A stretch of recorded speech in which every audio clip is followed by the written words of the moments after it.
It's great to be up here. I've been curious about a couple of things. Can you talk to us about angels and spirit guides? Well, there are a lot of different names and labels that you give in your attempt to explain your interpretation of non-physical. What specifically are you wanting from us? How do angels or spirit guides work? Are they real? How do we experience them? How do we call on them?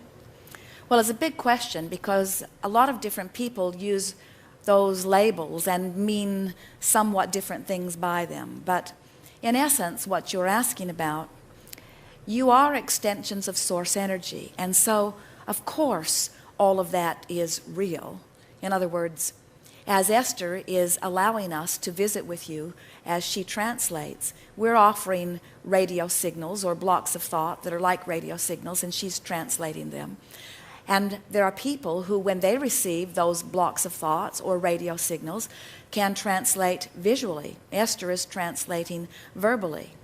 And so the non-physical is interacting with you in many different ways. And depending upon the intensity of your desire to know and your ability to allow in any given moment is what makes for the variety of experiences that different people are having. Esther said to us one night early on in her new relationship with us consciously, "Abraham, I want to see you." And we said, "We don't think you really do," because we had seen her lying in her bed with her eyes closed, afraid that she might see us. She was beginning to develop a very nice relationship with us, and she didn't want anything weird to happen that would upset her in any way. And so she said, "No, really, Abraham, I do want to see you." And we said, "Then open your eyes." It was a very dark bedroom out under a Texas sky.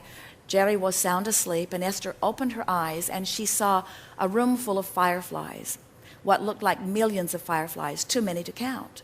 And then all of the fireflies gathered together in one corner, emitting a light that was so bright that Esther could not look into it.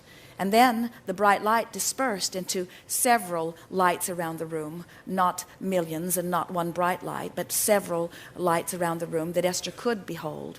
And then she said, "I see that you are energy." And we said, "This is your visual translation of that which we are." And it is the most accurate translation that Esther and her practical mindedness could find, because it was the translation in the way that we were projecting it. In other words, we want Esther to understand that we are energy. There are those who want their spirit guide or their non-physical energy stream to be translated to them in ways that match the stories that they've been told. One day, early and also in Jerry and Esther's experience, they did a radio broadcast in Dallas, Texas. And one of the women who heard the broadcast came to the first meeting and later became a very good friend with Jerry and Esther. And she later told them that at that first meeting, or on that way to that meeting, she had said, "All right, Abraham, whoever you are you good or evil?" Which sort of gives you an idea of where she was at that time. She did not yet know what we had to say, and she was not sure how it all broke down into physical terminology. And so, as the meeting unfolded, Esther remembers Abraham sitting in a chair and opening her eyes and then pausing in silence for what felt to Esther like a very long time. And then the meeting got underway and the questions and answers began. And a few weeks later, once Jerry and Esther became very good friends with this dear woman, she told them about her story, about how she had quizzed us on her way to the meeting, and that when Esther, Abraham, opened their eyes, that the room filled with wings of angels. And so we were offering a block of thought to this woman who was asking this intense question, a woman who was able to interpret visually on many occasions, and her interpretation gave her the answer that she was looking for, you see. And so we want to say to you in a soft way that it is in the eye of the beholder, in the sense that everyone has the ability to interact with non-physical, but you cannot interact apart from the beliefs you already hold. Right.